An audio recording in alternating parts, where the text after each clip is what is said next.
The hospital doors slammed open just after 10 on a bright Tuesday morning, and a single father came running through them with his unconscious boss in his arms. Her expensive blazer was stained with blood, one of her heels was missing, and the woman who had spent years intimidating an entire company now looked frighteningly small against his chest. Nurses rushed toward them as he shouted for help, but before they separated them, she suddenly opened her eyes for only a second. With trembling fingers, she grabbed the front of his shirt and whispered something that made the young father freeze. Then she was wheeled away, leaving him standing beneath the harsh white lights with blood on his hands and one terrifying thought in his mind: why had she written his name on the hospital form? If you believe kindness and second chances can change someone's life, take a moment to like this video, share it with someone who needs hope, leave a comment, and subscribe to Echoes of Stories. Because sometimes the person who seems strongest in the room is secretly the one who needs someone to save them.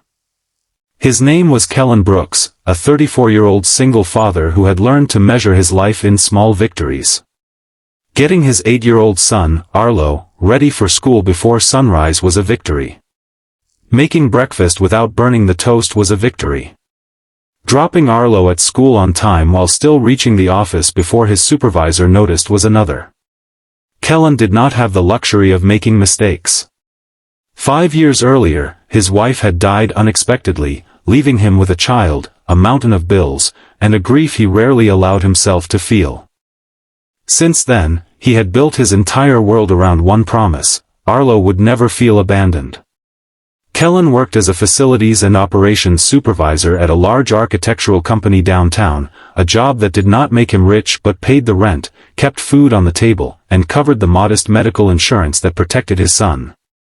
His boss, Marcelline Voss, was famous throughout the company for being demanding, brilliant, and nearly impossible to impress.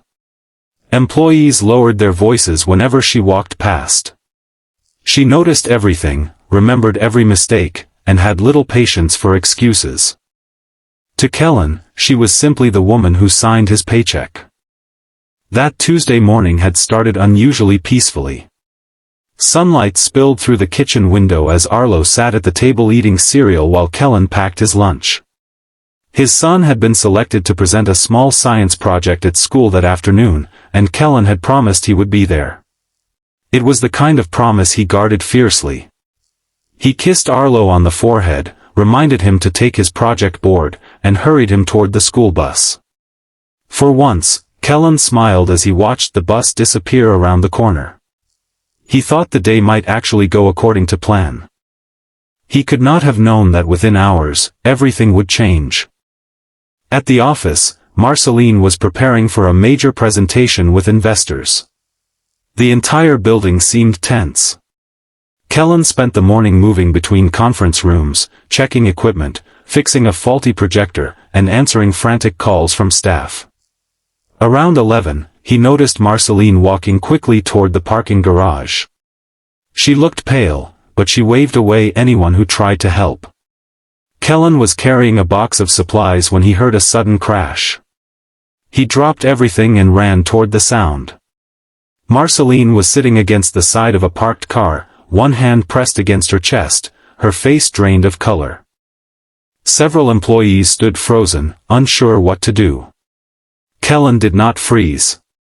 He called emergency services, loosened the collar of her blouse, and kept talking to her even though she could barely respond. When the ambulance was delayed by traffic, Kellan made a decision that could have cost him his job. He carried her to his old sedan, placed her carefully in the passenger seat, and drove straight toward the nearest hospital. The drive seemed endless. The city was crowded with cars, buses, construction trucks, and impatient drivers. Kellan kept one hand on the steering wheel while repeatedly checking that Marcelline was breathing. His phone vibrated several times with messages from the office, but he ignored them. He knew he was supposed to be preparing for the investor presentation. He knew his boss might fire him for abandoning his responsibilities. But none of that mattered while a human life was slipping away beside him. When Marcelline suddenly collapsed against the window, Kellan pressed the accelerator and shouted for other drivers to move. At one intersection, he jumped out, ran toward a traffic officer, and begged him to clear a path.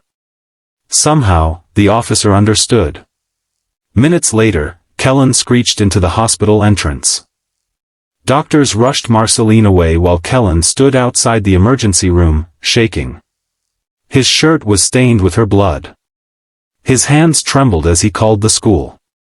Arlo's teacher answered and told him that his son was waiting for him after the science presentation. Kellan closed his eyes. He had promised. Once again, life had placed two impossible responsibilities in front of him and asked him to choose. He wanted to be with his son. He also could not leave the hospital while his boss was fighting for her life. Then a nurse approached and asked him to provide information for the admission paperwork. Kellan began answering the basic questions, but when she asked about his relationship to the patient, he hesitated. He was only her employee. The nurse disappeared behind the emergency doors. A few minutes later, Marcelline was briefly conscious. She looked through the glass and saw Kellan sitting alone. Her eyes moved toward the paperwork on the desk. With great effort, she lifted her hand and asked for a pen. The nurse gave her one. Her fingers shook as she wrote a single name across the form. Kellan Brooks. Not her company's emergency contact. Not a family member. His name. Then she passed out again. Kellan was stunned. When the nurse showed him the form, he could hardly breathe. He wondered why a woman who barely spoke to him outside of work would choose him. Then the doctor came out with serious news.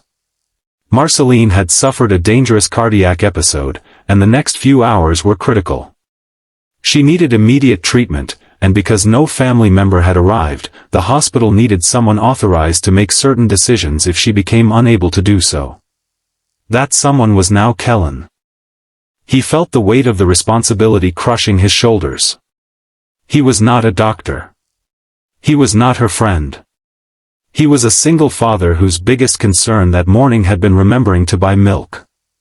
Yet someone had trusted him with something much bigger than his own life. While Kellan waited, his phone rang again. This time it was Arlo. His small voice sounded disappointed, asking why Dad had not come to the school. Kellan swallowed his guilt and explained that something important had happened. He promised he would make it up to him. After the call, he sat alone beneath the hospital window, staring at the sunlight shining across the floor. He suddenly realized how unfair life could be. He had spent years worrying that one emergency would destroy everything he had built. Now an emergency had arrived, and somehow he was still standing. Several hours passed before Marcelline stabilized. Kellan finally returned to the office to collect his belongings, expecting the worst. Instead, he walked into silence. Everyone had heard what happened. The investor presentation had been postponed. Some employees had already begun whispering that Kellan had saved Marcelline's life. But Kellan did not feel like a hero. He felt exhausted. He went home that afternoon, heated leftover soup, and found Arlo sitting at the kitchen table with his science project beside him. His son did not complain about missing the presentation. Instead, he hugged his father tightly and told him that he had done the right thing. That simple sentence broke something open inside Kellan.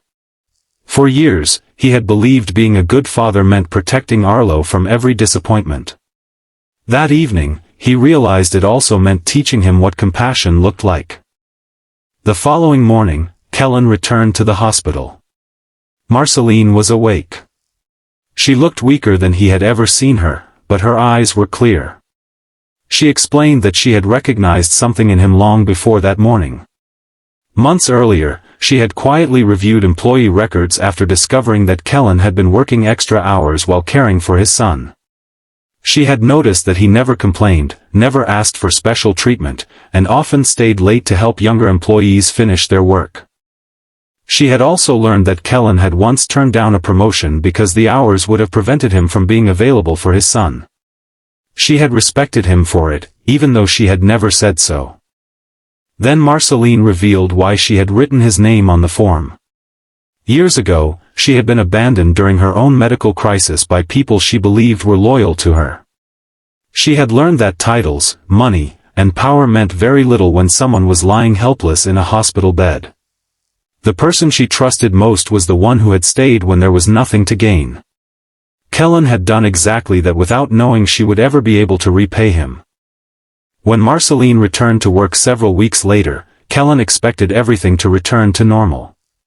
Instead, she called him into her office and offered him a new position leading a company initiative focused on employee welfare and family support. It came with better pay, flexible hours, and enough stability to change his and Arlo's lives. Kellan initially worried that accepting it would make people think he had been rewarded simply for saving his boss. Marcelline told him the promotion had nothing to do with the hospital. It was for the years of character he had shown when nobody was watching. Months later, Kellan stood at Arlo's school during another science presentation. This time, he was sitting in the front row. Arlo looked toward him before beginning, saw his father smile, and confidently started speaking. Kellan felt tears gathering in his eyes. He thought about that terrifying Tuesday, the hospital doors, the blood on his hands, and the name Marcelline had written when she could barely keep her eyes open. He finally understood that sometimes life places you in someone's path not because you are powerful enough to solve everything, but because you are brave enough to stay. And that was the greatest lesson Kellan ever gave his son: kindness does not always come back immediately, and sometimes it costs you time, comfort, or even opportunity. But genuine kindness has a way of finding its way home. If this story touched your heart, please like the video, share it with someone who needs a reminder that good people still exist, and subscribe to Echoes of Stories for more stories about courage, compassion, and second chances. Before you leave, I have one special request: comment the word kindness below if you believe that one small act of compassion can change a person's entire life. Because somewhere today, someone may be struggling silently. They may not need money, fame, or a perfect solution. They may simply need one person to stop, notice, and stay. And sometimes, that one person can become the reason someone else gets another chance at life.